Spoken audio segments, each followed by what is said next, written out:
حضرت ابو رافع رضی اللہ تعالیٰ عنہ روایت کرتے ہیں کہ نبی کریم صلی اللہ علیہ وآلہ وسلم نے ہجرت کی رات حضرت علی رضی اللہ تعالیٰ عنہ کو اپنا نائب بنایا اور ان کو حکم دیا کہ لوگوں کی امانتیں ان کے سپرد کر کے خود مدینے چلے آنا، رات کو میرے بستر پر لیٹ جانا تاکہ جب کفار تمہیں بستر پر دیکھیں گے تو وہ ہماری تلاش میں پیچھے نہیں نکلیں گے۔ چنانچہ جب مشرکین نے دیکھا کہ نبی کریم صلی اللہ علیہ وآلہ وسلم کے بستر پر کوئی موجود ہے تو انہوں نے یہی سمجھا کہ وہ آپ صلی اللہ علیہ وآلہ وسلم ہی ہیں۔ جب صبح ہوئی تو انہوں نے آپ صلی اللہ علیہ وآلہ وسلم کے بستر پر حضرت علی رضی اللہ تعالیٰ عنہ کو دیکھا۔ ان کا خیال تھا کہ اگر نبی کریم صلی اللہ علیہ وآلہ وسلم ہجرت کر گئے ہوتے تو حضرت علی رضی اللہ تعالیٰ عنہ بھی ان کے ساتھ ضرور چلے جاتے۔ یہی وجہ ہے کہ انہوں نے آپ صلی اللہ علیہ وآلہ وسلم کی تلاش میں تاخیر کر دی۔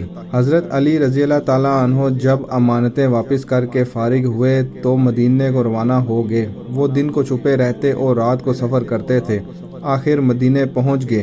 جب رسول اکرم صلی اللہ علیہ وآلہ وسلم کو ان کی آمد کی اطلاع ہوئی تو آپ صلی اللہ علیہ وآلہ وسلم نے ان کو بلوایا، مگر پتہ چلا کہ وہ چلنے پھرنے کی طاقت نہیں رکھتے۔ اس پر نبی کریم صلی اللہ علیہ وسلم خود ان کے ہاں تشریف لے گئے۔